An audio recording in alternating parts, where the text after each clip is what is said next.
This is a little drill that I've created that I'm going to call the T drill. Just a couple of things to bear in mind when you're setting it up. The rules for this are that you can only pot into the corner pockets. So just make sure that the center yellow and the red closest to it both go to the corner pockets when you're lining them up. If the red is too close to the other red, then it won't go and it makes the drill impossible. Same for the yellow in the middle. So just make sure of those before you start. And this is quite a tough drill, I'll be honest with you. It took me several attempts to get this, a lot of frustration, a lot of misses. So don't expect it to be too easy. So you can start anywhere you like. I find that the yellow balls are more difficult to clear than the reds, and that's mainly because of the two at the end. So it's a good idea to start on one of the end balls to get that out of the way straight away. They're, shallow pots down to a corner pocket can be tricky if you play them at any sort of pace. So get one of those out of the way straight away, and then work your way along the line down towards the other end. You can take the yellows in any order. It's up to you. You could make it more difficult and try and do them in order if you wanted to, but it's up to you. But work your way over to the other yellow last is probably the best option. So you can use the bottom corner pockets or the top corner pockets, up to you. So you can travel through, you can screw back. What you want to try and be doing is thinking about that last yellow and getting in a position where you can be nice and straight on it, so you're not having to do anything too tricky. So you can see here on this second from last yellow, I'm just going to follow through and try and end up as straight as possible and ended up nice and straight on that, so you can just drop it into the corner.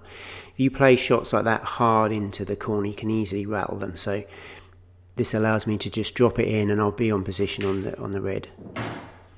Actually comes slightly off the side a little bit and gone right up tight against the rail, which is not ideal, and has made this first red particularly tricky because I'm cueing right off the cushion here.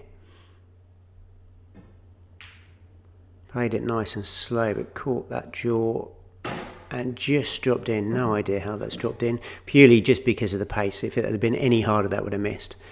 But we've got position on the next red. Again, you can play these reds in any order if you want, but I'm trying here just to play them from top to bottom, just a little bit neater, but it's a little bit more tricky like that. You need to be trying to leave yourself a slight angle on each one. You want to be dead straight so that you can either sort of travel past it like this to be on the next one, or screw back to be on the one below.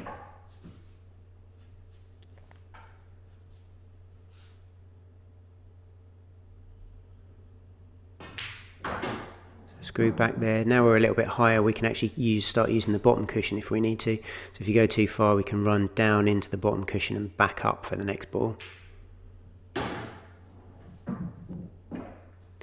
Fairly straight on this, so probably just screw back a bit. We're a little bit low on this one, so we're going to have to head up the table a touch, which is not ideal. Could have done with travelling just a little bit further to make it a little easier on the blacks. Left a bit of an angle, but still should be potable.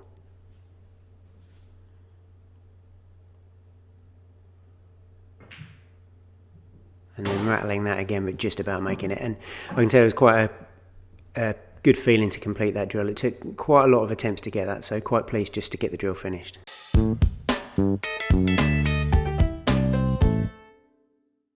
If you want to see more practice routines and pool tutorials, then please remember to subscribe. And if you're interested in any of the equipment I use in this video, then there are links in the description below.